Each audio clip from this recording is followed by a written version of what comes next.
We are here in the red zone where the streets have been shut down off the mall, getting ready for the inauguration. This is one of the security screenings. They expected her to win based on polls, and it just ended up being a very close race and a very different picture. And you can see her cutout is actually being moved by this guy as we speak. First this week, we heard from the prosecution that Governor Christie allegedly knew about Bridgegate earlier than he said he did. Now we're hearing from the defense. This is the small overhang where Ryosi Bodine was taking cover during the storm, and as he recorded the video, he says when the big one hit, it felt like it was only feet away from him. Train traffic is starting to pick up at this hour, and we got an update earlier from the Amtrak CEO.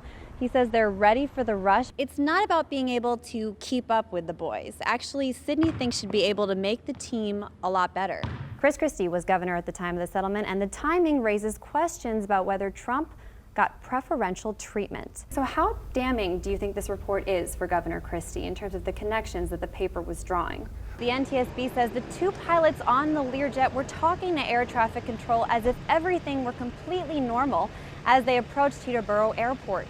But then communications stopped, and in less than a minute, the plane was taking a fatal nosedive. This was a big one. It was a pretrial hearing to rule on a bunch of evidence, and so both defense attorneys wanted to file motions to get some of this evidence blocked that they don't particularly think is going to help their clients. It may have been an elaborate prank, but it's a prank that sent students into lockdown for hours, and they spent much of that time reading the violent threats against their school on Instagram.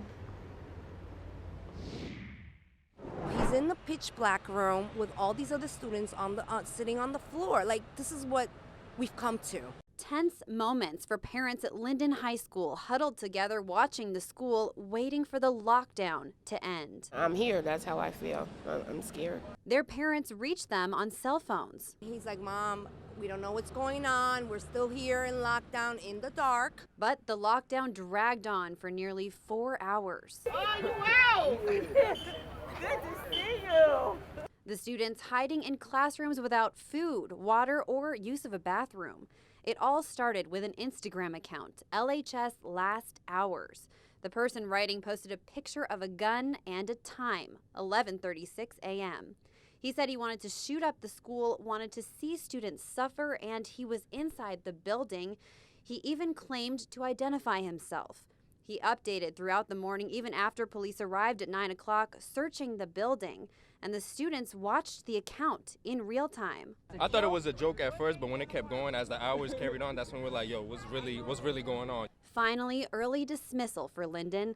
Relieved students flooded the sidewalks, reuniting with their parents. Police said the building was safe. We determined after a while in ensuing our investigative procedures that there was not a threat to the high school. Police said the investigation into the source of the threat is ongoing. This is just one of several false threats made against the school this year, but this one locked students in the longest. Doesn't mean that tomorrow it could be completely different. So it's not an automatic situation. Well, Linden High School has had a couple other false bomb threats this year, but parents said those lockdowns lasted for less than an hour, and they say they are grateful for the school's updates and quick response, but these incidents are cutting into class time. Police are not saying if they've located the source of the threat. In Linden, Katie Kyros, News 12, New Jersey. And I'm still proud you're marching. Flooding the D.C. subway, they made their signs, put on their hats, and joined hundreds of thousands from across the country to converge on Washington for the Women's March.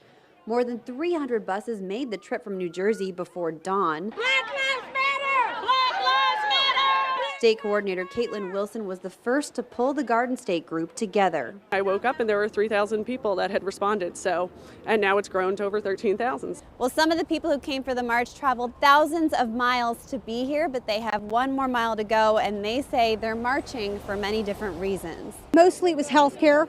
I have a son who is disabled, so that was very important to me. We got it all. Many wore pink hats in reaction to President Trump's recorded comments to Access Hollywood that came out during the campaign. This is not, for a lot of people, not being able to tolerate a person elected to the highest office in the world who has actually bragged about sexually assaulting women. Real women don't kill babies, they love them. A pro-life group protested the march, which took a pro-choice stance that some said was alienating. I look at the signs that they're carrying. Do you see how offensive those signs are to some of us? So, it goes. That's what an open dialogue is all about. Free speech is all about. So we just decided we wanted to come here today and present the other side of this march for what they call women's rights. I've got 3 daughters. I've got a wife. I believe women have equal rights. Port Authority Executive Director Pat Foy under pressure. He testified he found out about the lane closures on the 4th day of Bridgegate, and that's when he reversed them. But in cross-examination, both defense attorneys suggested Foy passed off false information. Testify. Could you please leave him alone? He acknowledged that he signed off on a press release calling the lane closures a traffic study, even though he knew it wasn't true. Today was a very, very enlightening day. That's all I have to say for that now. The defense accused Foy of knowing about the lane closures earlier than he said and waiting to reopen the lane so he could, quote, swoop in and look like a hero. Foy flatly denied that. And that wasn't all the jury has heard. We're in total gridlock. I'm just trying to figure out who's mad at me. Fort Lee Mayor Mark Sokolich didn't know anyone was mad at him at the time, but voicemails from the Bridgegate target also played for the jury. Sokolich testified he made repeated calls to defendant Bill Baroni at the Port Authority, and he never got a response. I got to talk to somebody about this new policy at the bridge. It's truly shutting Fort Lee down. I can't get the kids to school, so forth and so on. Attorneys say next they're going to be hearing from more Port Authority witnesses, and Executive Director Pat Foy will also still be on the stand. In Newark, Katie Kyros, News 12, New Jersey.